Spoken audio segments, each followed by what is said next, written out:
All haters to Rumble Channel 2 please. For haters of Rick Walker, Sanctuary is available in the chat on Rumble Channel 2.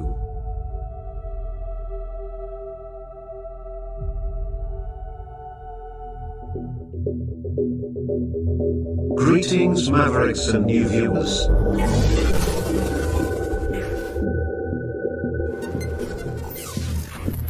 Tonight, direct and live, from the Maverick News Network, World Studios. This is Maverick News with Rick Walker.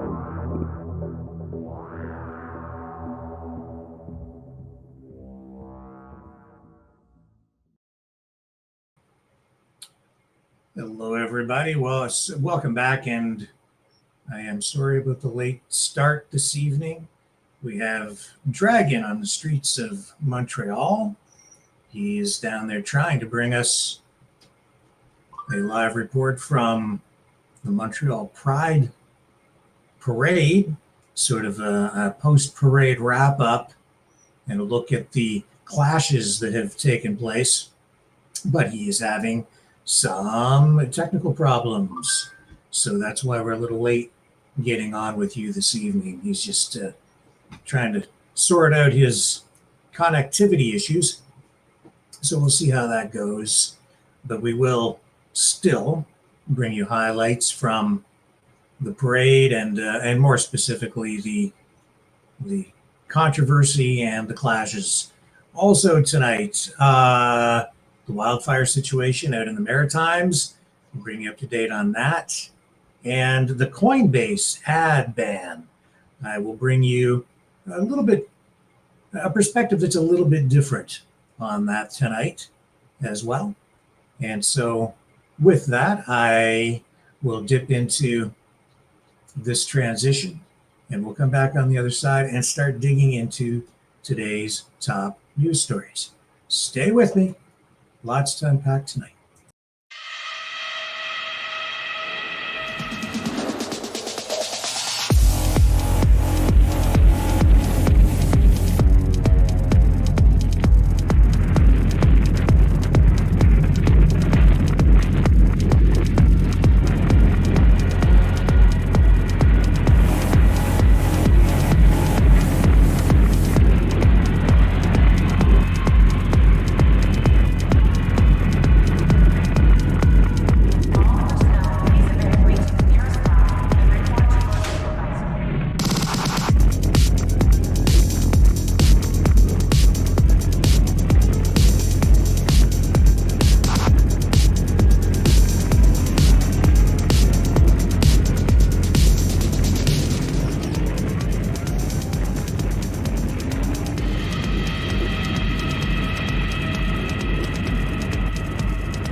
Maverick News.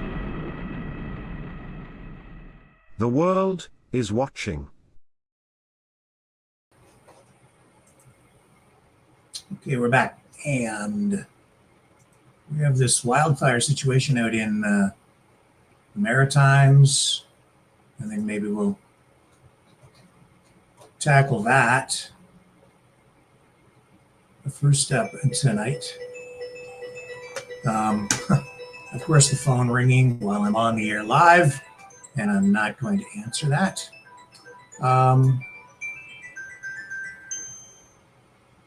Let me turn this off. Problem solved. So yes, wildfire ban, not the ban of the wildfire, people walking in the woods, and fines being increased. We've got a news conference to bring you here from Newfoundland, where the Premier, John Hogan, talks about the wildfire situation in the province. And Hogan is joined at this news conference by John Hagee, Minister of Justice and Public Safety, and Lisa Dempster, the Minister of Fisheries, Forestry, and Agriculture. And I know that this is probably, excuse the pun, the hottest story on the internet right now. So here we go. Let me bring up the newser. And we're going out to Newfoundland. Here we go. colleagues, Minister Dempster, Minister Haggie, as well as Jamie Chippett, Deputy Minister of Forestry. First, I'll just reiterate what I said yesterday. We hadn't planned on doing media briefings over the last couple of days, but we are taking this on a day-by-day basis. And as I said yesterday, we will continue to provide it when we have new relevant information. So we did think it was important today to share some new information, some good and bad, of course. And I was in Carbonear with Minister Dempster earlier today and Jamie as well. And certainly what we heard loud and clear from evacuees was the more information, the better. They want to know exactly what's happening. They understand we can't tell them exactly what's happening with each and every structure that's involved in this fire. But the more information we can provide to them, the better, whether it provides them a sense of comfort or a sense of relief or just a sense of understanding and knowing. It's important that we make sure that they get all the information possible. So one of the reasons, of course, is the general public wants to know, but the people that impact it deserve and want to know as much information as possible. So, having spoke of the evacuees, again, what we said to them today is that we do continue to understand the frustration that they're having. That's why we wanted to be there today, as this goes into a week now. It's important that we know that things change and emotions change. Issues change and things that arise on a daily basis, which probably didn't exist on Tuesday, exist now on Sunday. And we need to be there to hear from them so we can provide the supports and services that they need. So just that they understand that as they continue to be away from their homes for however long it's going to be, that we will continue to be there, as Minister Dempster has been saying each and every day. The entire government, whatever department it is, whether it's the Department of Forestry, Public Safety, Newfoundland and Labrador Health Services, any and all hands are on deck at this time. So as for the Kingston fire, of course, everybody knows now that yesterday was a difficult day. There was increased winds for the first time in a few days and very, very hot temperatures. And we did see, of course, significant growth in the Kingston fire. As of this morning, it had grown to 4,895 hectares. And I think it's safe to say that's over 5,000 hectares now. And just to put it in perspective, it was 3,000 hectares yesterday morning. Fire projections show that the growth may reach Ochre Pit Cove this evening. And we do, unfortunately, have confirmed reports as we are doing work out in that area that there has been additional structures impacted yesterday and throughout the day in Adams Cove area, Kingston, and Western Bay, which is, of course, very difficult news to share, especially for the individuals whose homes and structures were impacted, but as well their friends and neighbors as well in the communities. So to all the residents in their communities, please know our hearts are with each and every one of you. Unfortunately, we can't, based on the suppression efforts and the smoke, evaluate exactly what structures are lost at this time, but we will continue to evaluate and provide that detailed information to the individuals as soon as we can. The action on the Kingston fire right now, there's 4 air tankers actively working to contain the fire spread on the north end of this fire. That is all the water bombers in Newfoundland and Labrador's fleet. There's 1 bird dog, 5 helicopters, 2 from the Coast Guard in supporting roles, and 50 ground crew working on the fire. Of course, the safety of our brave frontline heroes is a priority. The local fire departments have been advised of risks associated with the fire while attempting to provide structure protection, and a plan is always in place to increase coordination and increase situational awareness by all to make sure that those on the ground are always safe. Martin Lake suppression crews continue to hold the northern area of the fire on Martin Lake. The 2 water bombers from Quebec are there, along with a bird dog aircraft, and the 3 air tractors from New Brunswick continue to provide the aerial support with the ground crews today. The crews there are focusing on the southwestern edge and the cabin areas, and there remains at this time no impact to Route 360. And we, of course, as I said, throughout the week continue to closely monitor the situation of that highway. The Holyrood fire now, which is good news, is being classified as being held. It remains at 22 hectares with no reported growth and minimal fire behavior observed, and the fire is fully contained with hose lines. The action there is the helicopter bucketing and monitoring are ongoing, and crews are still working on the fire with support from local fire departments with water supplies. The evacuation order, of course, is lifted, and ground search and rescue will scan for hot spots there this evening. The fire reported yesterday in Labrador, just to clarify, it was Grand Lake Forest Access Road System north of Happy Valley Goose Bay, and that fire has been declared out. Crews are assessing another wildfire about 19 kilometers due south of Happy Valley Goose Bay, east of the Trans-Labrador Highway. Helicopters and ground crew are responding, and both of these fires appear to be caused by lightning. Now just some news about the status of assets we were waiting from Quebec and Ontario. The two Quebec ones are here. Unfortunately, two of the other Quebec assets we were expecting over the weekend have had to cancel due to maintenance issues on those aircraft. We certainly appreciate the two that are here and working and continue to work with Quebec in the event that they can fix the maintenance issues. The two water bombers from Ontario we've been advised there is a delay as they deal with wildfires in their own province. Of course, this goes back to when we started the situation. We talked about the forest fires raging from coast to coast to coast. And now we see, of course, that we're feeling the effects of the fires in Ontario. New Brunswick has certainly had a heightened sense of fires over the last couple of days as well, so we're thankful that they continue to provide support to us. Despite this, though, we do have good news that we have confirmation of a high-capacity helicopter that will be arriving tomorrow. Just to put that in context, our water bombers are able to carry and dump about 1,600 gallons, and this high-capacity helicopter is not far off. They'll be able to dump 1,000 gallons, so it is a significant asset that will certainly help tomorrow. We continue to be grateful to our friends from New Brunswick and Quebec, and of course the ground crew from Ontario, and we're continuing to monitor options throughout the country where anybody can be of assistance. So with that, I'll just hand it over to Minister Haggie if he has any comments for today. Thank you very much, Premier. Good evening, everyone, including the folks sitting in the cafeteria in Carbonear Academy watching live. I know you're having a hard time, and this is part of our attempt to keep you as informed as we possibly can. So just to comment on some of the things that are going on in Carbonear. Again, thank the volunteers. This centre would not be open without the Red Cross, the Salvation Army, and many, many more. There have been so many donations that in actual fact, the building is full and at the moment can't take anything else. So if they need something, they'll let you know, but just hang on for a while. I'd also like to thank and throw a bouquet to those people who manned and serviced the Villanova Junior High Centre, which is now closed because the evacuation order has been lifted again. Couldn't have done it without you. The centres, both there and in Carbonear, are a place to sleep. If you need it, place to eat. There's 3 full meals a day, and I gather even an executive chef has turned up to volunteer his time. So take advantage of it. There's music and there's entertainment to try and help pass the time and make people feel a little less unhappy and a little less anxious.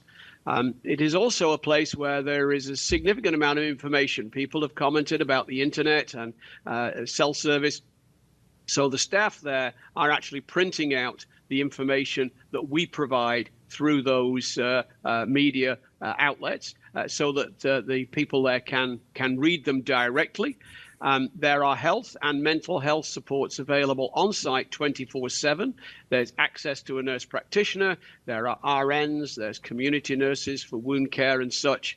There are mental health workers, social workers, and addiction workers on site. And there will be tomorrow a pop-up health clinic at the Health Services Building on 15A Industrial Crescent, Carbonear, starting tomorrow, Monday the 10th.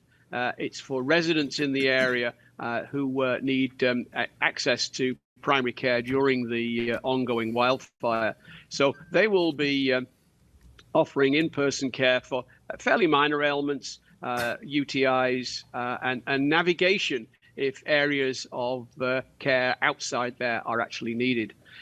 I think just a comment about the regional state of emergency would be appropriate at this stage. It is Bristol's Hope and Whiteway, the line, and north of that, and it includes the entire peninsula. It doesn't mean, however, that we're evacuating it, and it's not quite the same as COVID either. You do not need to strip Walmart of toilet rolls like you did last time. It's a different situation. Be prepared to evacuate. But we're not asking or insisting that anybody move except from the areas that are already under evacuation orders. That is Small Point, Adams Cove, Blackhead, Broad Cove, Western Bay, Salmon Cove, Kingston, Perry's Cove, Okapit Cove, Burnt Point, Gull Island, Northern Bay, and there's an alert out for the town of Victoria. If you are on the peninsula and do not live there, go home. This is not the time for casual visits, sightseeing, tourism, or sports and festivals. We'll continue as a provincial government, PEOC, to work with all our partners to make this operation as smooth and efficient as possible. We are at level 3. Everybody we need is in the building. And again, I understand it's a time of great stress and anxiety. We can get through this. We will get through this. Stay safe and be kind. Thank you very much. Thank you, Minister Haggie. Minister Dempster. Thank you, Premier. As Premier mentioned, we were in Carbonear earlier today. Such a range of emotions out there. Pretty busy place.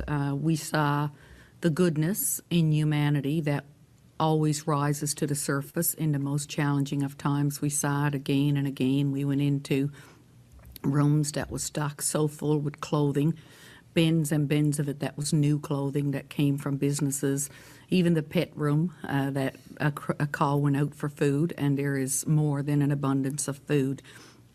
What we also saw was much despair and stress, and the Premier opened with the importance of us doing good communication, and I would like to speak for a moment to miscommunication. I had a number of people reaching out to me today saying we can't walk in the woods. And then I checked social media, and there is some terrible, misleading, unfactual media posts and comments that do nothing to help those people on the entire Bay de Verde Peninsula that are in a state of emergency, many that threw little cams on their doors, watch their homes being burned. It's a terrible, devastating time. We have people reaching out from all around the province offering to help, and those people who are sharing information that they don't know whether it's true or not is not helping. We have not banned walking in the woods. We have not banned hiking. We have not banned ATVs. What we have banned is open pit fires. Fires that cause more fires, fires that drain resources, and quite frankly, that are very careless and reckless right now in this devastating time in our province. So I would ask people, when you read something, check the source. And I want to say to people, continue to follow the official channels. We had some good, solid conversations with people today at Carbonear, people that were grateful for the help they're getting. They're sad, they're upset. We understand all of that. And it's so important that the information that's reaching their eyes and ears is true and it's helpful. With that, I think I'll turn it back to you, Premier. Thank you. Thanks. Any questions this afternoon? The high-capacity helicopter, what province is that coming from? That's coming from Manitoba. Manitoba. That is, we're contracting that from Manitoba. It's not coming from the province of Manitoba. How much will that cost? I think it's about $1.1 million for 1 week. That's correct. It is $1.1 million for 1 week.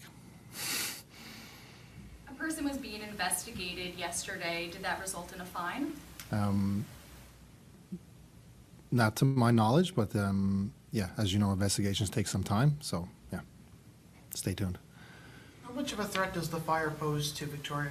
So Victoria, as of a couple of hours anyways, was certainly okay. No reason to be on any further extra higher alert in Victoria than they have been all last couple of days since the alert went in place. What's the morale like amongst crews? They must be tired. It's been a long, dry, hot week.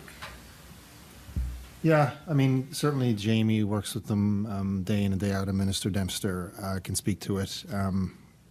They are, of course, I mean, you don't know how long this is going to go for when you get into it. I mean, I've been through a few of these as minister over the last few years, and this one certainly seems like harder to see the end than the other ones I've been involved in.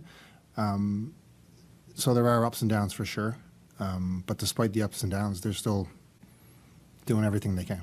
Yeah. I'll just add to that, Premier, if I could.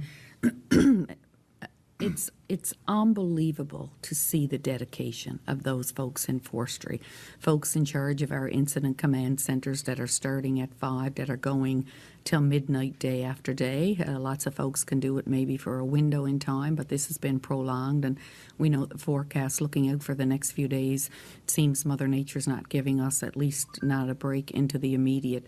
The level of commitment, the responsibility that they have to make decisions and look for resources and things like that, I couldn't sit here and articulate in my limited vocabulary the praise that is owing to those people.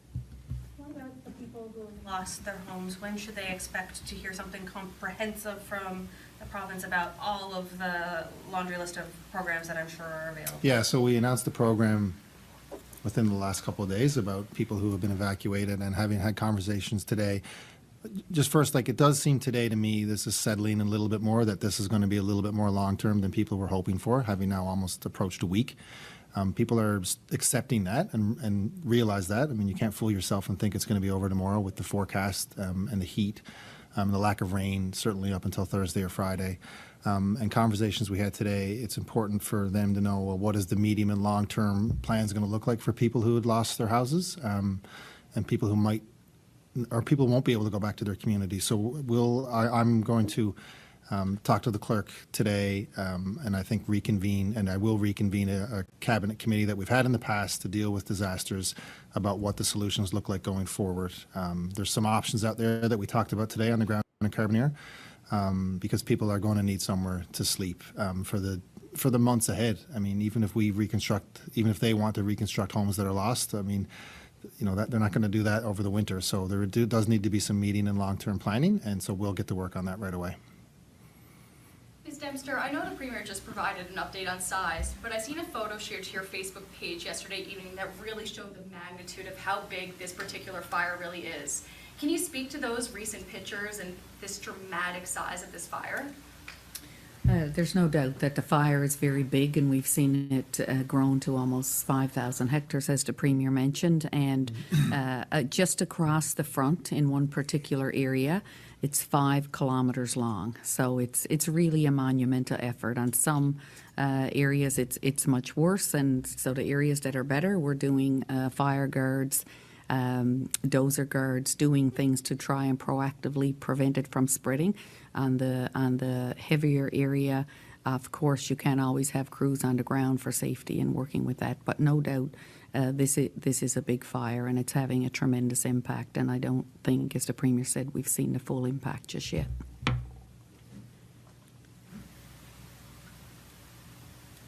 Okay, thanks everybody. Thank you. Stay safe. Appreciate it. Okay, I thought maybe what we would do is just scroll X and Twitter and see what we have for video out of Newfoundland tonight with the wildfire situation. Let's bring it up on screen. Here we are. Okay, let's take it to the top. And we've seen that. Here's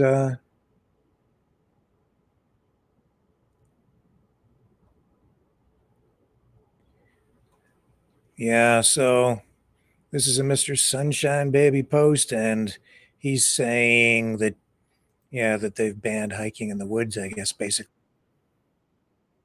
You just heard from the government that that's not the case in Newfoundland. They have increased fines, huge, but I don't think that they've banned hiking or even ATV use. So that may be inaccurate, what you're seeing there. Yeah, a lot of politicking going on here, comparing these restrictions and efforts to, I guess, prevent arsons and or wildfires from carelessness. These government measures being criticized widely.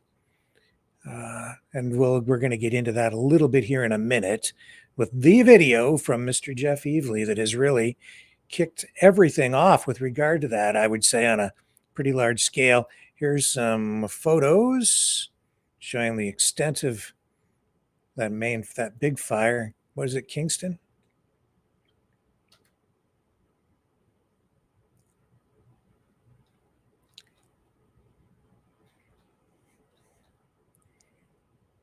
And a water bomber. Picking up new. Yeah, we'll take that audio down.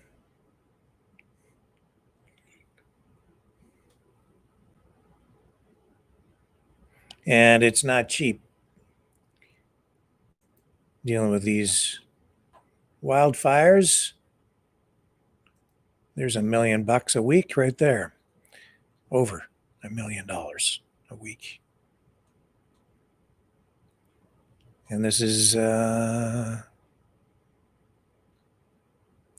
video out of dry conditions, Newfoundland. hot temperatures, and no rain in the forecast are making the wildfire fight in Newfoundland a challenge. 3 fires continue to rage in the province, forcing hundreds of people in the Avalon Peninsula to evacuate. As of Wednesday morning, the Kingston fire has grown to 1,432 hectares, doubling in size since Tuesday. The Holyrood fire is estimated to be 22 This from hectares. earlier in the week from and the is Weather reported to be Network. growth.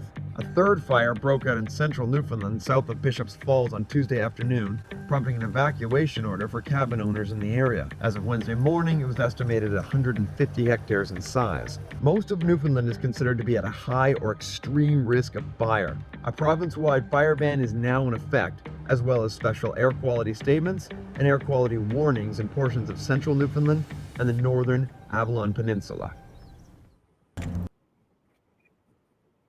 You know, I have to say I'm not really on the side of the whole man-made climate change thing. Never have been. Climate's changing. I just don't entirely believe that it's human beings as the root cause of it. Nevertheless, I can tell you that I've never seen, I was even talking to my parents over the last couple of days.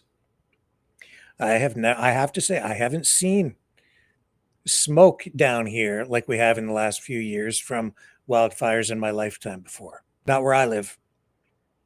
And just in the last 2 weeks, I've noticed that it's affected. It's clear in the air, but there's definitely something in the air. I think it might be particulate from the wildfires that I have found has been irritating me and my airways, and it's been making me cough, whatever it is. And a lot of people also suffering from a bit of a cough and maybe more serious things. So it is a concern.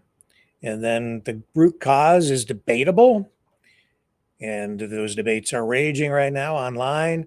Of course, we are seeing the government in Nova Scotia maybe taking the most drastic measures with their ban on hiking in the woods, and various views on that. Jeff Evely of Veterans for Freedom, also politician. I know that he's been going viral with this video out in Nova Scotia. The other day, he defied the provincial order or the provincial ban on walking in the woods. I have to say, I have to take my hat off to him in this way.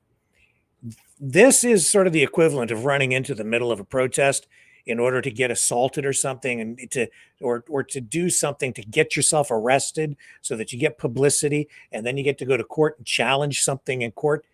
Well, Jeff has done that here, but I'm going to run the video. I wrestled with whether we should or we shouldn't, because I don't want to be exploited. But this is also news.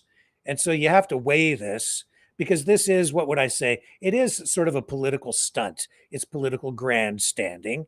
And this does generate a lot of attention for Jeff Evely in this case, for People's Party of Canada candidate, Veterans for Freedom member, So he's a political activist, obviously. He was arrested during the Freedom Convoy.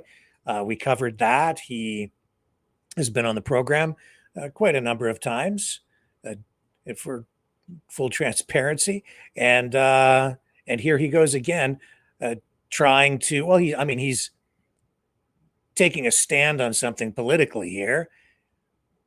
And the motivations, pure, maybe, probably, but also there's this benefit that may be coming back in terms of publicity for him and his political ambitions. But I don't think he's not hiding that. But I have to say this, he's just being straight up about it. I think that if you're going to do something like this, he's done it exactly the right way, respectful, very peaceful. And this really forces the issue. This is a form of lawfare being waged back at the provincial government in Nova Scotia. Hey everybody, Jeff Evely here, out in Nova Scotia on Mountain Road in Coxheath. And as you can see behind me, this is the woods. But over here, this is not the woods. This is the Department of Natural Resources, where the conservation officers work, who issue $25,000 fines for going in the woods. Not bad. I'm Jeff Evely. I called earlier. Evely? Yeah, Evely. I spoke to somebody earlier. Yeah. About the woods ban. Yep. And I understand that you guys issue $25,000 fines right now for anybody who goes in. Yep. Okay, I'm going to go in the woods over here. Okay. I don't want to make any trouble for you guys. Okay, I took this to court the last time they did it. They said I didn't have standing because I wasn't fined, so there was no money involved. Okay. So I want to challenge this order in court, and the only way for me to do that is to get the fine. So I'm not trying to make trouble for you guys. Okay, I just want a piece of Tim Houston, and I want to be as accommodating and nice as I can be. I'm just gonna. Okay, so I'm ordering you to not. Okay. Okay. Yeah, I understand. That's another. Roger that. I'm doubling the fines right now. Okay, that sounds good. All right. So he has to be in the woods. Yeah. I haven't seen a violation yet, so. Well, they're very nearby. I thought instead of crossing the road, I would just go in the back here, just for safety purposes. And, we can do it like that. Does somebody want to follow me out there, or? Yeah, it would be good to do a witness. And if it's okay with you, I would like to record a video. If you don't want to be on camera, I can keep you off it. But I think that it's in the interest of justice that we provide a fulsome record for the court because of the precedent-centered nature of this case. So I can keep you off camera, keep your name out of it, all that stuff, whatever works for you. But we'll be in court, so. Yep, we'll be in court, so we might as well have a fulsome record, right? But you have to go in the woods. Yes. 2 steps. Sure. You want to show me where the woods is out back here? The woods Or is drive okay. wherever you want. We still have to suggest that you don't. I understand. Yeah. Yeah. He just ordered me. He said he's going to double my fine. Yeah. Yeah. I'm going to defy that order, nothing personal. Okay, so whatever happens after you leave here. Yeah. Nothing personal. We Okay. We got that. Okay. Yeah. So, one more time, this is the DNR office on Mountain Road in Coxheath, Nova Scotia, and this is not the woods. But back here, this is the woods. So, I have a couple of conservation officers with me right now who are not on camera but have advised me that if I go into the woods, if I defy their orders to go into the woods, then I will be fined, and they also said that they would double my fine to $50,000. So I'm going to walk down here and go into these woods.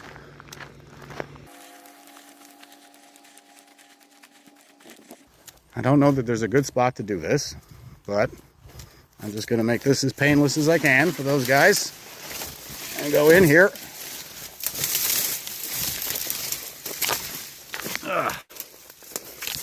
And they have me on camera as well, walking in the woods. All right, isn't this great? And maybe there's an easier way out of here than I came in. Let's try this.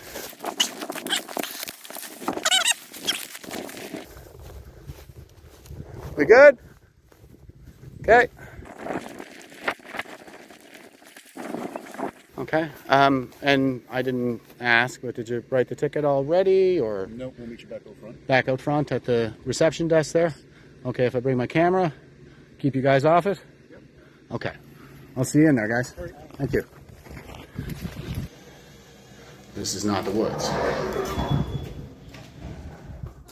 Hi. I was just out back with the three gentlemen there. They said they would meet me back in here, so.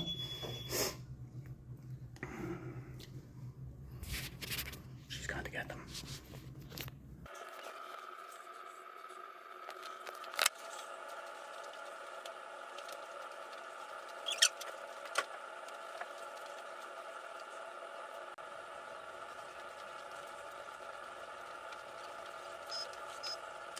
So the order would have to go long form and Okay. put us off months in advance for court times. So if we just do a SOT for entering the woods without forest travel permit when proclamation is effect, you have a court plea date. Your due date is the 12th of September. So it's a lot quicker, just the ticket. So okay, yeah, that makes sense. So this you is. want to go that to make it quicker. Okay, so this is an SOT, and that is for summons to accused. What is this? Summary offense ticket. Yeah. For today's date. Your information, Forest Act 25 sub 1. Fine is $28,872.50. Okay. I thought it was 25,000. It's 28,870. With court costs, victim fees, taxes. Oh, victim fees. Yeah. Okay, sounds good. All right. Thanks very much, gentlemen. I appreciate your courteous approach. Nice chatting with you. All right. Take care. Oh, this is still not the woods. So here we go. Whoa. I have a ticket here for, let me see if you can see that, $28,870.50 for victimizing somebody. Okay, so more to follow.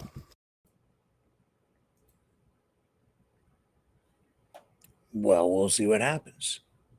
I have reached out to Jeff Evely for comments or possibly to have him appear on the program again, and we'll see if he responds. We'll get more from him in the days ahead, I'm sure. Stay with me. We'll come back on the other side of this.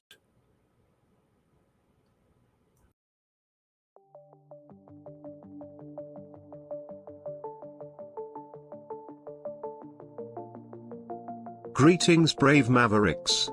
Our quest for truth continues. We go beyond fake news. Together we expose propaganda. Together we pull others out of rabbit holes. We are maverick thinkers. We are all unique individuals. Defenders of individual rights and freedoms. Credible. Trusted. Grounded in reality. Maverick News. Maverick News. Defending free speech. Free speech. Donate at freedomreporters.com. Do it now. Tomorrow may be too late. Maverick News. The world is watching.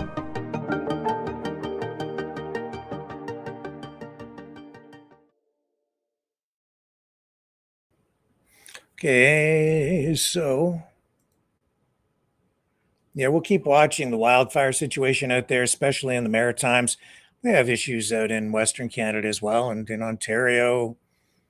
But right now, the spotlight is on Newfoundland, New Brunswick, Nova Scotia,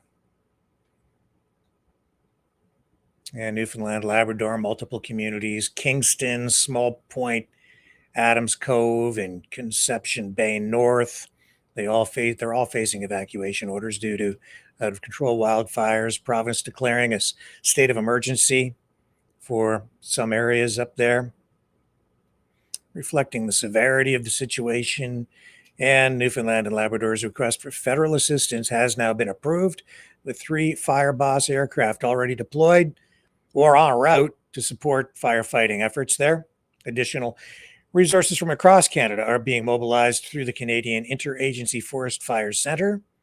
Nova Scotia and Prince Edward Island are also under fire restrictions. Nova Scotia has a province-wide burn ban, while Prince Edward Island permits domestic brush burning only between 8 p.m. and 8 a.m. No specific active fires were reported in those provinces as of today, but the region remains on high alert due to dry conditions. A low-pressure system is expected to bring rain to the Maritimes starting sometime in the next few days. Federal government supporting provincial efforts through the Government Operations Center. Canadian Wildland Fire Information System continues to monitor fire conditions, providing daily maps and data to inform firefighting strategies. Canada is at National Preparedness Level 5, indicating extreme demand for resources with international support, including Australian firefighters deployed to assist in other regions, including Alberta. And we have seen in recent days heightened concerns from U.S. politicians who have been complaining about Canada and its firefighting or wildfire management protocols and systems, saying they're inadequate and complaining about the negative impact that it's having on air quality on the U.S. side of the border. One of the additional reasons that you're seeing the responses that we're getting from the provincial governments, because it has become something of an international issue, cross-border issue, and it's just one more issue on top of other issues, compounding issues that are really complicating international relations at a time when Donald Trump remains fixated on this 51st state stuff, and we're getting escalating separatist rhetoric, shall we say, here on the Canadian side. So this just adds icing to the cake. And now with Jeff Evely's challenge to the Nova Scotia ban on hiking in the woods. This is not the woods, by the way, as you can tell. We're going to see a battle in the court as he forces his way into the court system using this form of lawfare. But again, I have to say that he was very respectful about it. There was no shenanigans. He's just straight up, this is me. I'm doing this intentionally. Give me the ticket. I just want to go to court to challenge this law, the constitutionality of it, essentially, in the courts. And it will take a long time, but it may set a legal precedent. He's, of course, no doubt going to be seeking some sort of legal representation. And it seems like the Justice Center for Constitutional Freedoms is once again getting involved with some of these cases that are emerging out in the Maritimes, Western-based, but now heading east. And we may have more to say about that in the days ahead as well. A legal advocacy group that is definitely involved in politics and the 51st state issue. So my radar is up because these things are becoming something of a pattern. And that may be okay. We will see how these issues play out. Let me take another quick break. We're going to come back and talk about this Pride parade and protests in Montreal.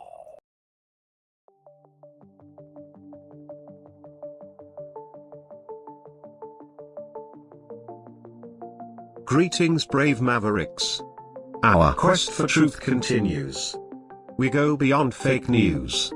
Together we expose propaganda. Together we pull others out of rabbit holes. We are maverick thinkers. We are all unique individuals, defenders of individual rights and freedoms, credible, trusted, grounded in reality. Maverick News, Maverick News. Defending free speech, Donate at freedomreporters.com. Do it now. Tomorrow may be too late. Maverick News. The world is watching.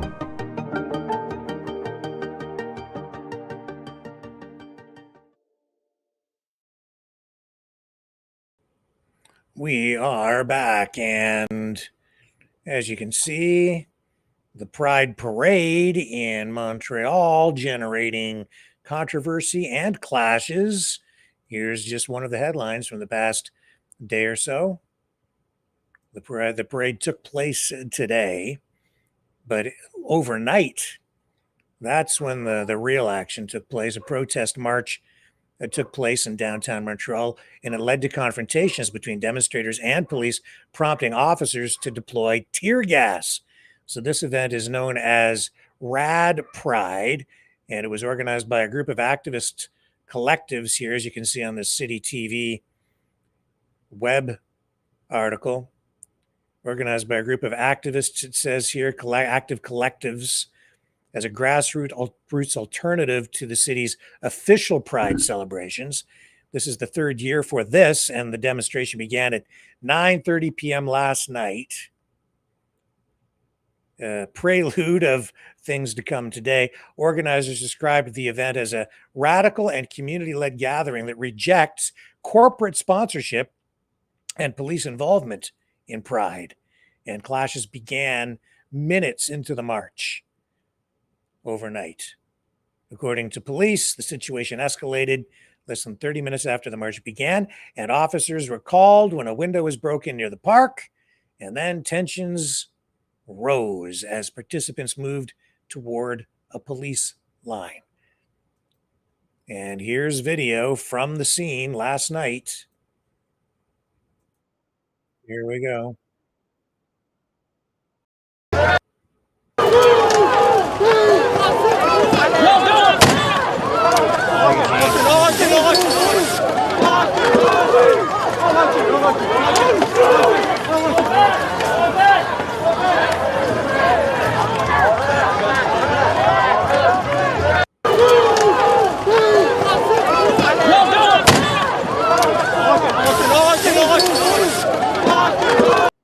So that's the way it was last night. Today, things not nearly as volatile. We did see this, though, also overnight.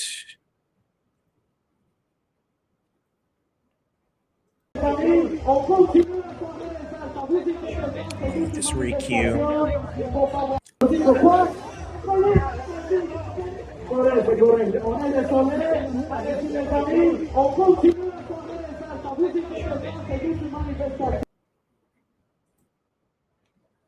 So that was the riot cops, it says on that post, were involved, were out in full force, and looks like somebody is taking a child away to keep them safe or something like that. I'm not exactly sure. But through the day today, parade took place. Now, we had Dragon down there. He is out on the scene, but he has not been able to make his connection work. So I'm not sure if we're actually going to get the report from him with regard to this tonight or not.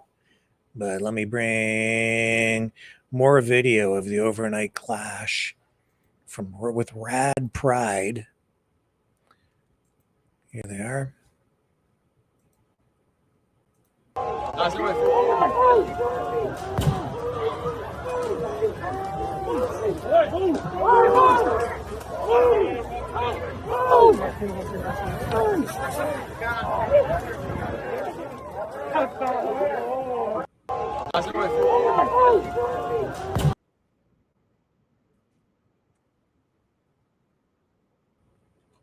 Montreal,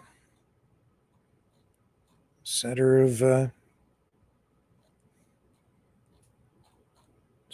action, and of course, we've got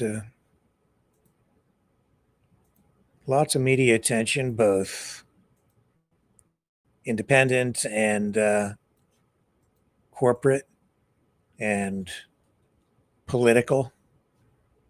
Here's a clip from Rebel News covering today's Pride Parade.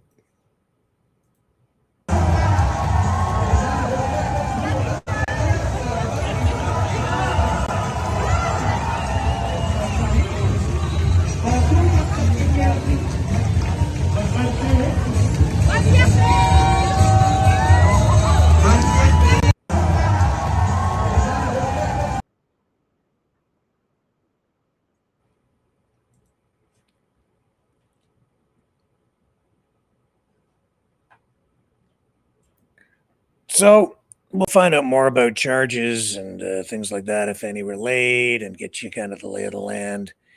Maybe update that information for you tomorrow. Unfortunately, Dragon's report not coming in tonight. So we are going to have to adjust here a little bit, but that's okay. And thank you to Dragon for your efforts trying to get us the latest on that from the streets of Montreal tonight. But we will hook up with him again in the days ahead. Let me take a little break. We'll come back and continue.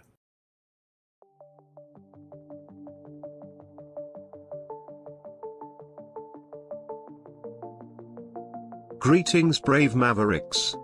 Our quest for truth continues. We go beyond fake news. Together we expose propaganda. Together we pull others out of rabbit holes. We are maverick thinkers. We are all unique individuals, defenders of individual rights and freedoms, credible, trusted, grounded in reality.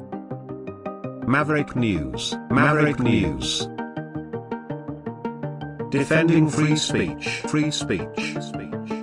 Donate at freedomreporters.com. Do it now. Tomorrow may be too late. Maverick News. The world is watching.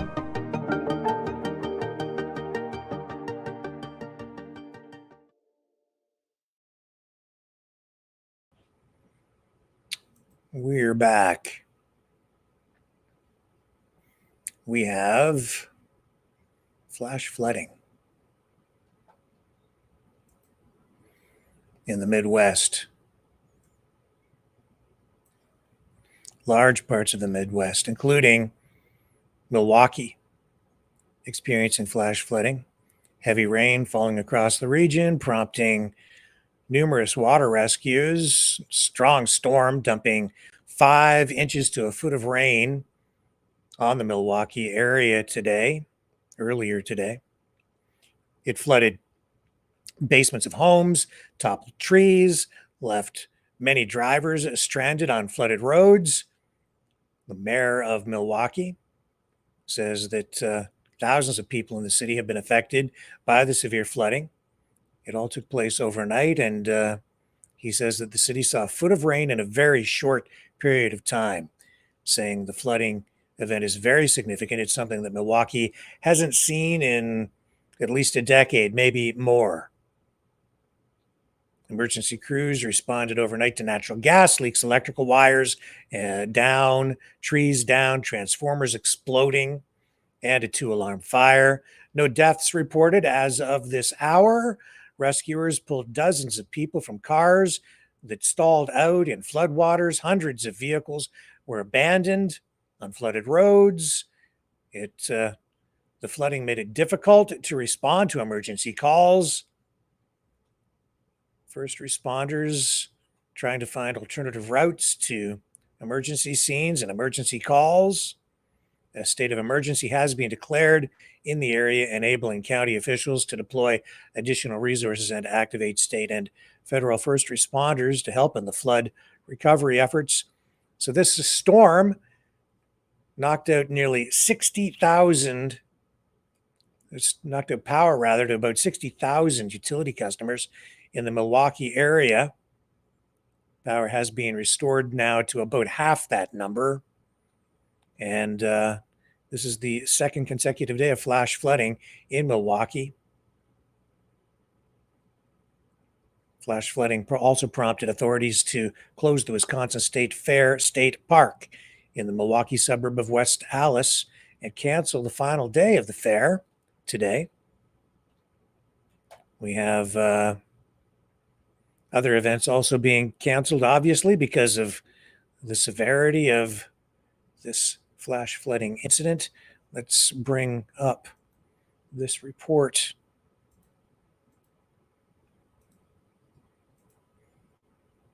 And here we go. ABC. Tomorrow, we were talking about the months to come, but what about the days ahead? That's a great question, Gio. Unfortunately, there's no rain in the forecast in the coming days. Conditions will remain dry, so we are staying in a situation where conditions are not favorable. Gifford fire burning in San Luis Obispo. You see Santa Clarita. You can see they've got wildfire problems out there, too. We also have red flag warnings spanning throughout states like Utah into places like Colorado as well. It's there where fires could spread very fast. They're also dealing with extreme heat. Triple-digit heat down in parts of the Southwest. That's a look at the forecast. Janae, back to you. All right, Tamara, thank you. And I think we have some images here, too, from the flash flooding, which we do. I'll just bring that up on the screen for you right there. Neighbors' home security cameras, they spot a white van driving down the Halderson Street in the early morning hours on Friday, July 2nd. We'll just pull that audio down. And you can see people there wading waist deep in the water as their vehicles are submerged. Flash flood threat there. Elevated flash flood risk in this area on this map in the Wisconsin area. Severe storms still in the forecast. And looking at the temperatures across the country in the U.S., down into the southern states, you're seeing temperatures as high as 108 degrees Fahrenheit, 103, 104. Down there in Texas, 99 degrees, 103 degrees. California, 107, 102, 105. Further south you go, the higher the temperature gets. Up closer to the Kazakhstanian border, where we're located, you get into the 80-degree area, 88, 90. And it was a nice hot day here where I live, about an hour from the U.S. border, Windsor, Detroit. And we were in the mid-80s, high 80s here today as well. So we're looking next week at more hot weather. Although out in the west, it looks like things are going to start to cool down a bit. So cooler air pushing from west to east, but we'll see if that makes its way all the way out here. All right, take that down, pop that up. Take another break. When we come back, we're going to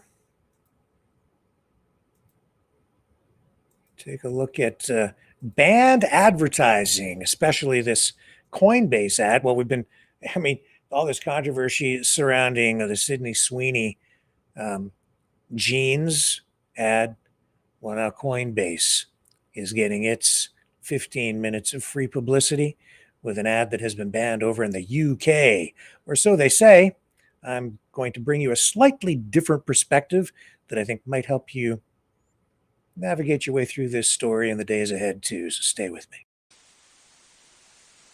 You know, someone very profoundly once said many years ago that if fascism ever comes to America, it'll come in the name of liberalism.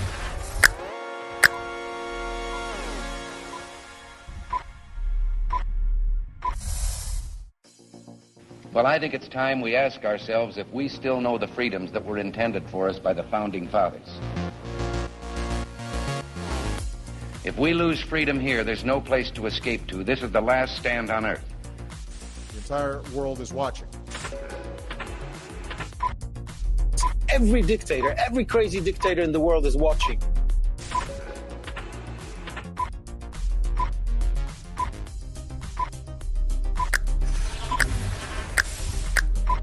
The world is watching. On TV, the entire world is watching. On social media. But the entire world is watching, and yes, they are seeing what we have apparently bravely been willing to say that others are thinking. Stand for freedom. Literally stand for freedom. Let's get this done. The entire world is watching.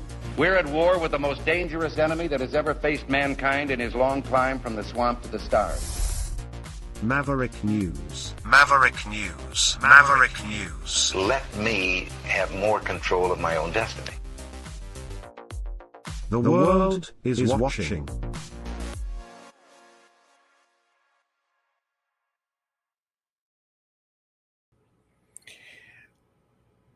Zoran Mamdani in New York City, mayoral candidate, has been getting probably 80% of the media attention since winning the Democratic nomination for the mayor's race, defeating or upsetting Andrew Cuomo. But Cuomo, not out of the race. He's still hanging in there. And see if I can find this for you. Here we go. He today announced that he is proposing Zoran's Law, a law that will keep the rich out of New York's affordable housing. And he says he wants to build affordable housing that helps the people who need it. And under Zoran's Law, landlords can no longer rent vacant, rent-controlled units to the wealthy. He says, you are a rich person stealing affordable housing from the poor, and you're not the only one. It's past time we address that injustice, he says. Let's build a new New York City that works for the people who need it. So we have Cuomo, who's a Democrat, I would say kind of left wing, and he's trying to out socialism the more socialist Zoran Mamdani. I'm just going to put the post up here for you to see.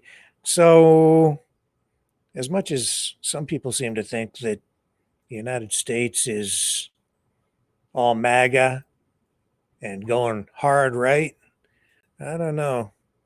I think it's split. The country's split.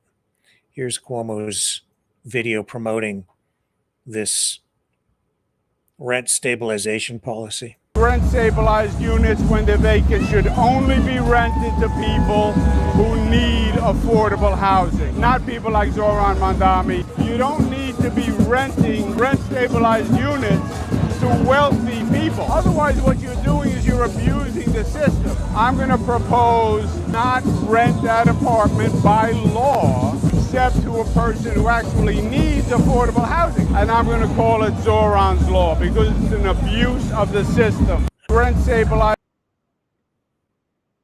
So he's naming his proposed law after his political opponent, who is probably the most left-wing candidate in my lifetime to have run for the mayor's position in New York City against Andrew Cuomo, who is, as a Democrat, also pretty socialist.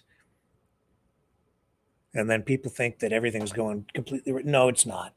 It's just that the country is splitting right now. The MAGA types have kind of taken power through the White House and the power of the executive Sharpie and all the executive orders that President Trump is using to govern the land and the world. World ruler. We have that big meeting coming up. Some are calling it a summit between Trump and Putin in Alaska, 15th of August. So it's just around the corner. We have our eyes on that. A lot of speculation, a lot of pundits weighing in on this, of course, and we'll be hearing a lot more about it in the days ahead. We have a guest lined up for this week, at least one, to dig into it deeper. And of course, we had Regis Tremblay on 2 nights ago, I guess it was, yes, talking about that story as well.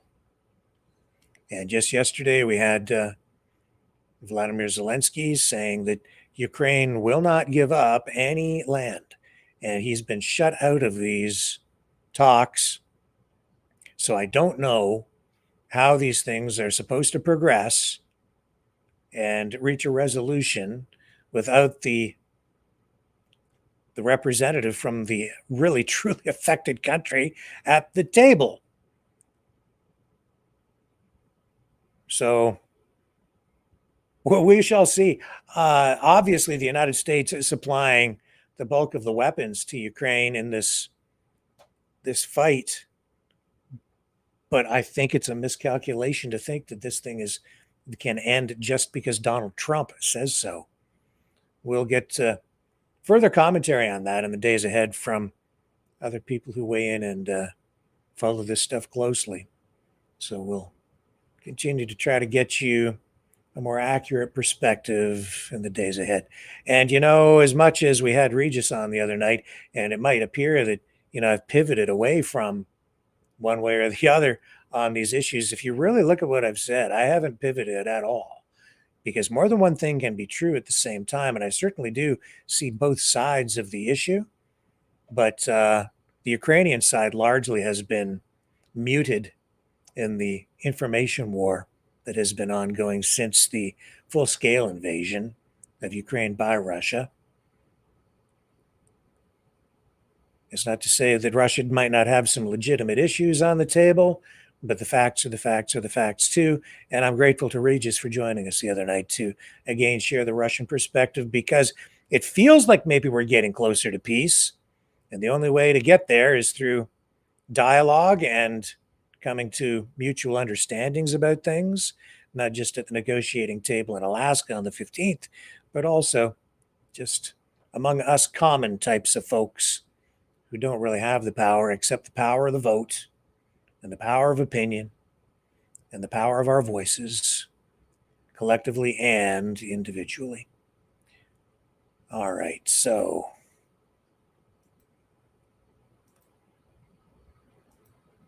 how about we dig into this ad for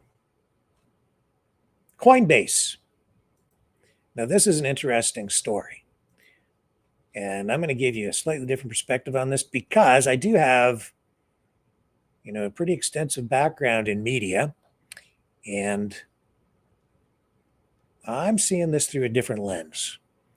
A lot of people are saying that CoinBase, this ad, has been banned in the UK. Let's see if I can bring up my notes here. So it is true that it has not been approved. And I just want to make sure I get my facts straight here.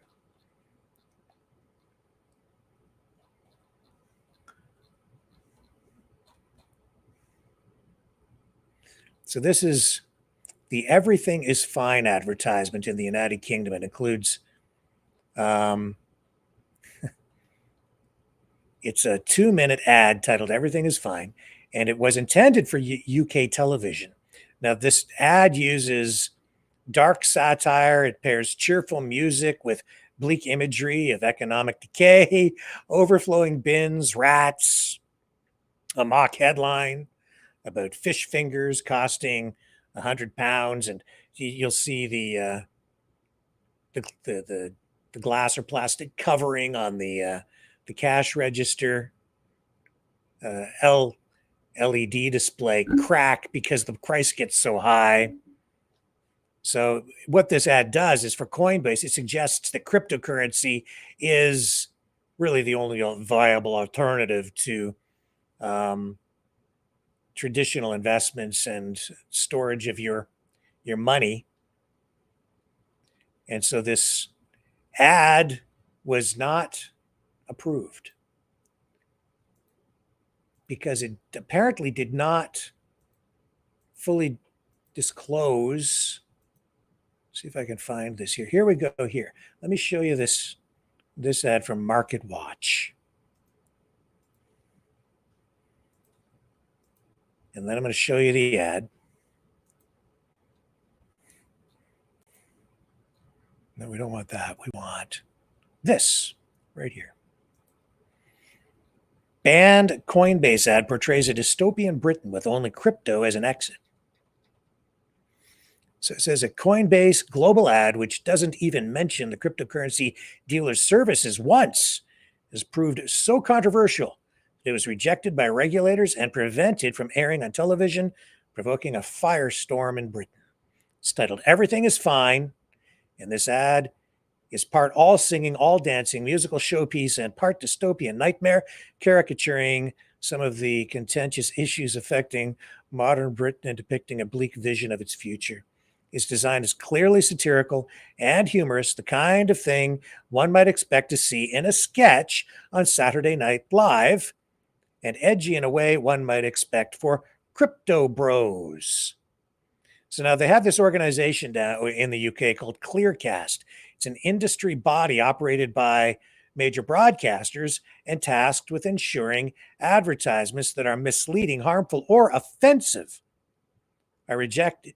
Are rejected, and they said that they have to review these ads for regulatory compliance, and so the reason the ad was not approved is that it promoted crypto without required risk disclosures. So you need to understand what that means.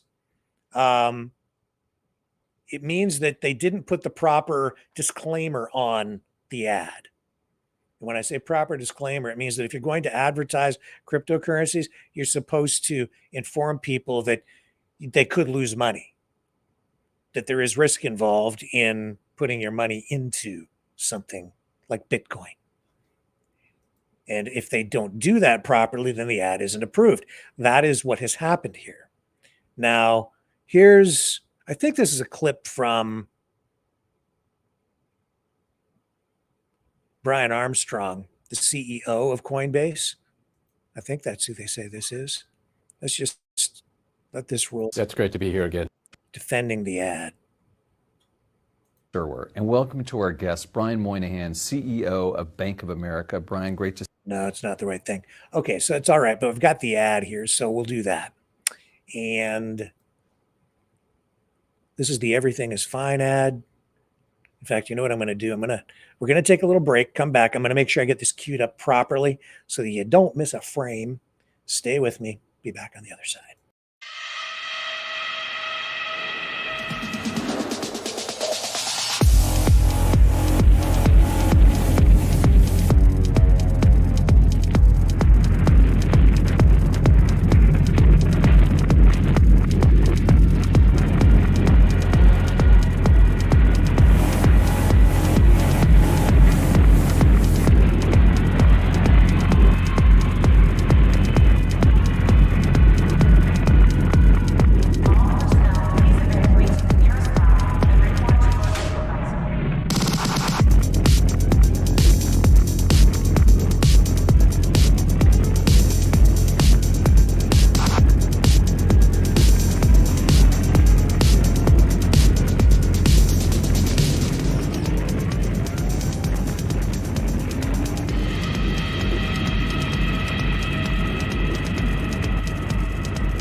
Maverick News.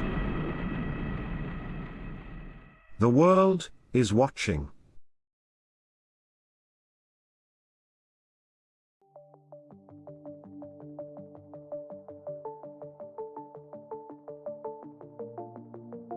Greetings, brave Mavericks.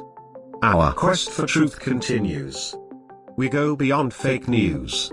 Together we expose propaganda. Together we pull others out of rabbit holes. We are maverick thinkers. We are all unique individuals, defenders of individual rights and freedoms, credible, trusted, grounded in reality. Maverick News, Maverick News. Defending free speech, Donate at freedomreporters.com. Do it now. Tomorrow may be too late. Maverick News. The world is watching.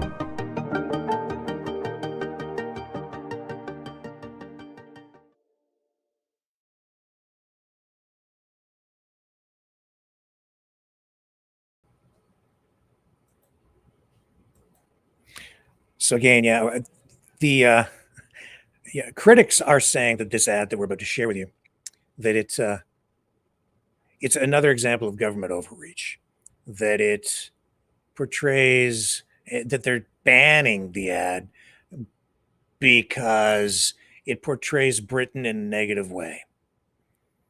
Let's run the ad, and I'll let you assess the ad for yourself, and then I'm gonna give you just a little bit different perspective on it. Here we go. We ain't got no troubles, no reason to complain. 'Cause here in Great Old Britain, we just love it when it rains. Morning. We're cozy here at home, even though it's not our own. But wait a few more years and who can say? Everything is just fine.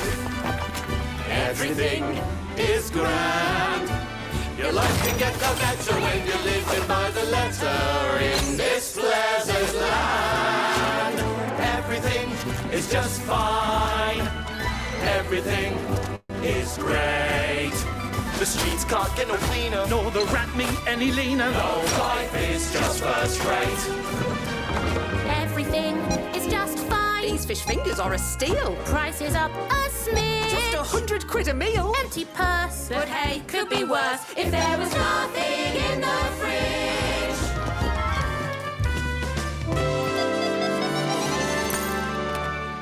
Strategic realignment means I get to work for myself. Yeah! Paying off my law degree with tips from each delivery. Excuse me, sir, I have your tandoori. Everything is just fine. Everything is grand. Your life can get no better when you're living by the letter in this pleasant land. Everything is just fine.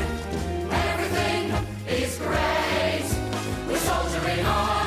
We're doing our bit. We're off to Dubai. It's time to jump ship. We're timing our belts with a stiff upper lip. 'Cause everything's just fine.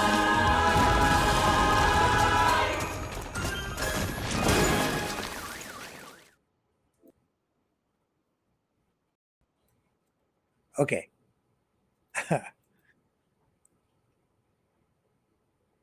What did I just do? I just ran the ad. And I didn't make a penny off it. I didn't charge them a penny.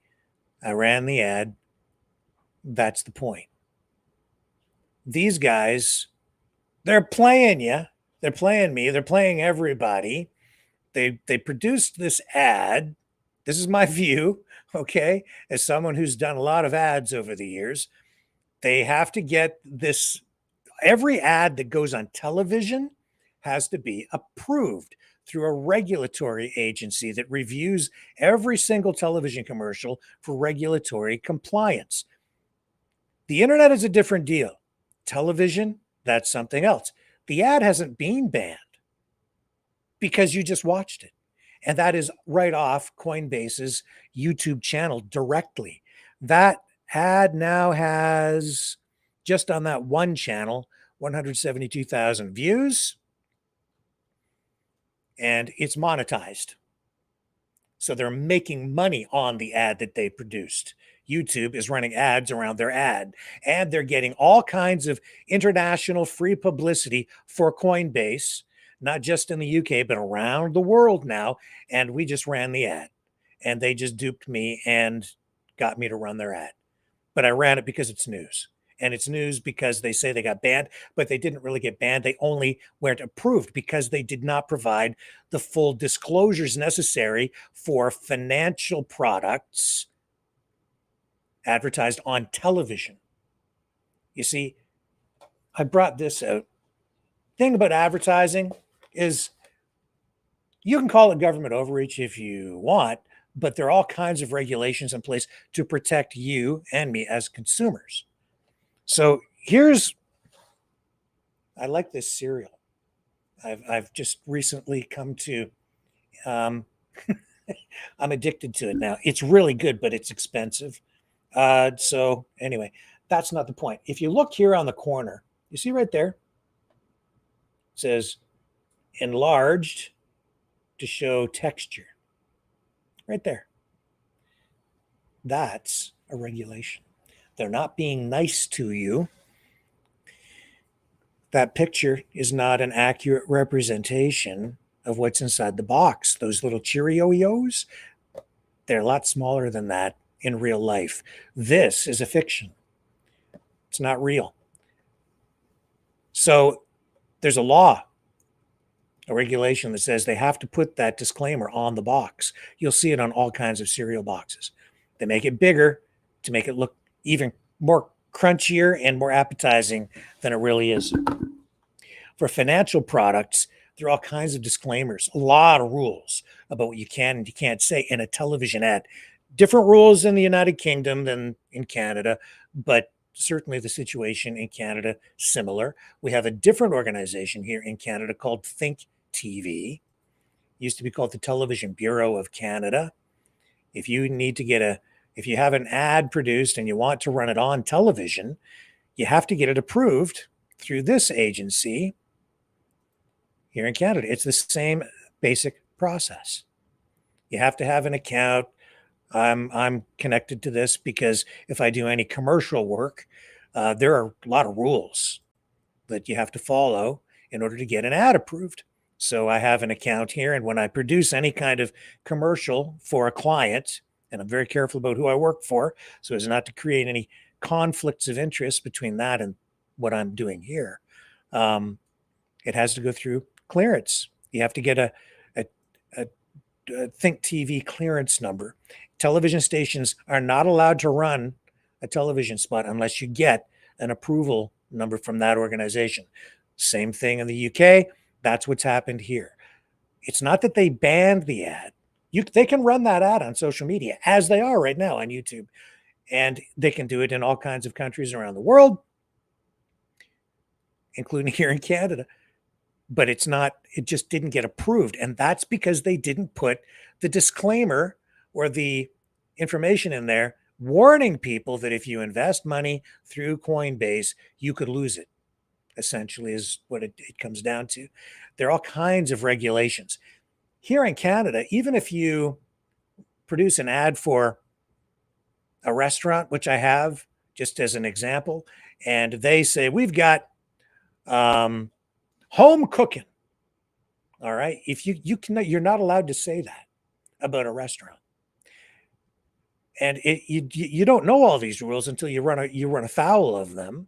So if I've produced commercials where the client has said, we have home cooking, just like mom makes, right? No, you're not allowed to say that. The only way you're going to get your ad approved is if you call it home style cooking. It's just a small thing with wording, but if you don't get it right, your ad doesn't get approved. You need to know all this stuff in order to get your work approved and get it on television for clients. And I've done a lot of commercials over the years, especially for car dealers. There's another example of car dealers always offering things like 0% financing. You always have to have a disclaimer at the bottom for any car dealer offering any kind of financing package. There's a lot of fine print. It has to appear on the screen, and you always have to have OAC. not AOC, like Alexandria Ocasio-Cortez. No, it's OAC, on approved credit. If you don't put that at the bottom with additional disclaimer information outlining exactly how the approval process works or what restrictions there might be, your ad is not going on television. You can run it on YouTube and on social media. It'll run there and you're fine. But over on TV, you're not allowed. I've said for years, and I've said it on this program, this is not me just responding to what we're seeing with the Coinbase ad. I've said that has put television at an incredible disadvantage to social media. Just one more reason. It's because the rules are much stricter for what you see on television than what you see online, because there are all kinds of guardrails there to protect consumers on television. You don't get that online. Every commercial has to be closed captioned in Canada for the hearing impaired, so that if you push the button on your remote and you use the closed captioning function, it comes up so that people who are hearing impaired can see the text on the screen, to accommodate those people so that they can be included in the process and the activity of watching television.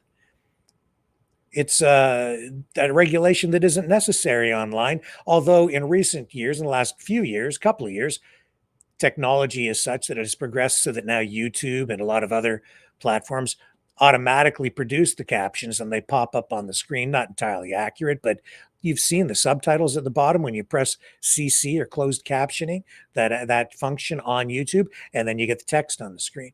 That's for the hearing impaired. But on television, there's a process that you have to go through, a technical process. I know how to do it. I do it in order to get the text embedded in the commercial. Otherwise, it's not going to be approved. So my point is, Coinbase could have revised that spot.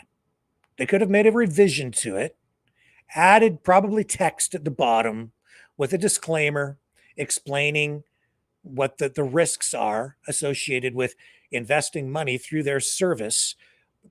And they probably could have had their ad approved at some point, but they didn't do that. No, they went this other route, and they just latched on to the power of social media and the power of controversy by saying they've banned our ad. We're a victim. And now they're getting headlines, especially in independent media and even places here. Now, you see, I ran their ad for free. I know that there are a lot of independent media outlets and even some mainstream media outlets and financial publications talking about this as an issue, saying they just don't want it run because it creates this dystopian image of the UK and the government doesn't like this negative imagery. In fact, that's not what the government is saying tonight at all. That's the way the story is being portrayed. You can buy into that if you choose to.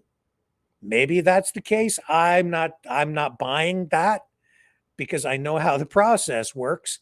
And I've read the articles. I see the actual reason, and it was right here on the article if you look at it, which I totally understand. Let me see if I can bring it back. Market Watch. Where is it? Yeah, right here again. You scroll down, and it says right there, it rejected the ad saying it promoted crypto without required risk disclosures. That means they have to say whatever the wording would be in the UK, but something to the effect of, if you invest, you need to be prepared to lose your entire investment because there is risk associated with investing through this platform. Something like that. They would have specific kind of wording. And if they had an ad agency that was worth its fee, they would have done that correctly the first time, or maybe the second time, and they would have been able to push it through, get an approval, and this wouldn't be an issue. Or maybe they have an ad agency that does know what it's doing and accidentally, on purpose, ran into the middle of a protest and got themselves arrested accidentally on purpose to get all kinds of free publicity, because TV time is expensive. A massive controversy online using social media costs you only what it costs to produce the commercial, plus any administrative activity that takes place in order to get the ad out there, post it on social media, and then dealing with the resulting public relations fury that results. So basically, they're feeding off the free publicity that they're getting over the controversy simply because they didn't put some text on the screen with full disclosure about the risks associated with their product or their service, Coinbase. And these are highly regulated, financial industry is highly regulated anyway. Just as an example to show, this is an old commercial that I produced quite a few years ago now for the Children's Safety Village. A friend of mine commissioned me to do this work for the Children's Safety Village here in my community, a nonprofit charity organization. And we produced this. He wanted to run this on television, but this is an example of an ad where I followed the instructions given to me to produce this. And I was worried that it might not get approved, but this is how they wanted it done. So this is how we did it. And it was the same thing basically happened. Produced the ad, sent it off for approval for television to run, and it didn't meet the regulatory standard because they said this was too dangerous, that if we ran this on TV, it might give people bad ideas and they might electrocute themselves. So I'll run this ad. We did do an online social media campaign with it that was successful at the time. And I hope you enjoy it. I had a lot of fun producing it with the cast. And this is how you produce a TV commercial that doesn't get produced on TV. But what we did do is what Coinbase did. We held a news conference and launched this whole thing, and we got a bunch of media attention talking about how we were going to run a social media campaign with this ad. Didn't latch on to too much like the controversy surrounding the lack of approval from the Think TV organization at the time, but did make a lot of waves with the social media campaign. Anyway, here's the Children's Safety Village for Chatham, Kent, and the ad that we produced. I hope you enjoy this. When my dad was a kid, there was no Chatham, Kent Children's Safety Village. Hang on. Today, the safety... I hope... I'm trying to make this run so that it doesn't... Okay, here we go. When my dad was a kid, there was no Chatham, Kent Children's Safety Village. Here you go. Today, the Safety Village provides hands-on training for kids so they don't do things the way my dad does.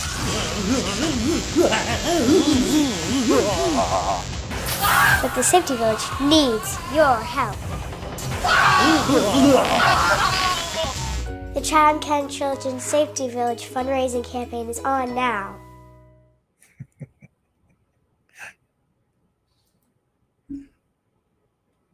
See, they said that was too dangerous to run on television. We ran it online. As far as I know, no humans were harmed in the making of that commercial or in the watching of it. I think there was at least some level of common sense out there among human beings, knowing full well that if you do those things, you should not do that. No one was killed or injured, so all is well. Anyway, I hope you guys enjoyed that tonight. And there's some more free publicity for the Chatham Kent Children's Safety Village. That was years ago. The campaign's over with now, but it was a success. I will see you guys back here tomorrow night, 7 p.m. Eastern. Thanks for hanging out. I will catch you all on the flip side. Oh, what are we going to run tonight for a song? Let's see. I hadn't picked one out. I should have been prepared. What are we going to leave you with tonight? Well, something we haven't heard for a while. Something appropriate. Oh, I know. Everybody's been asking me to run this one again. Here he is, the one, the only. Since Donald Trump still wants to take over Canada. Captain Ass Kicker. See you on the flip side. Y'all better stand back. He's laced up his boots, cracked open a cold one. And somebody's about to get TA!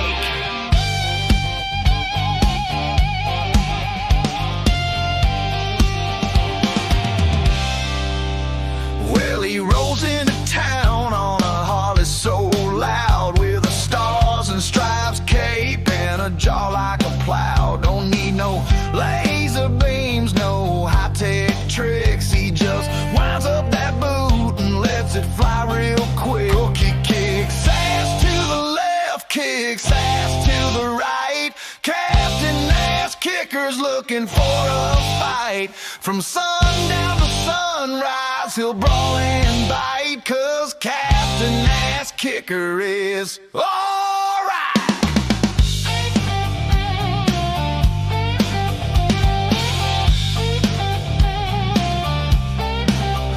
He's the outlaw hero of this one-horse town, putting punks in their place, laying bad guys down. Ain't no Cape Crusader wearing tights and blush, just a trucker hat and a boot full of hush. So he kicks ass in the morning, kicks ass at night. CAK don't care if you're wrong or right. You run your mouth, he's quick to ignite. Yeah, Captain Ass Kicker is tight at night. Oh!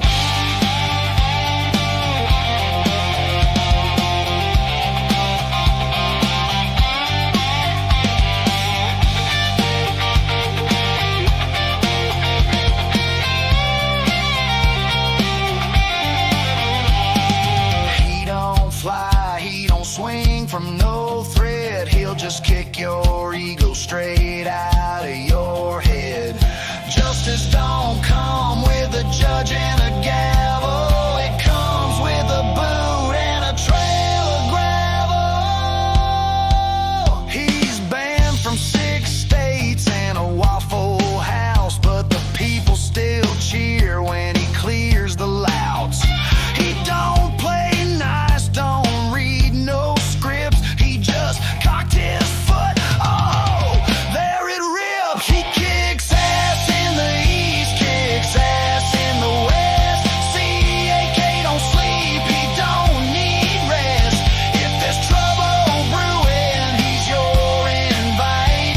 Captain Ass Kicker is bringing the fight.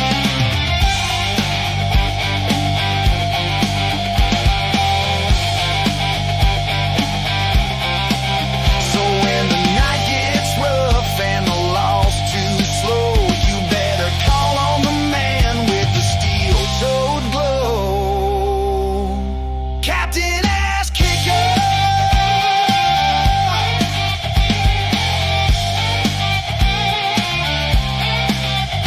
Kicking ass since the day he learned to walk.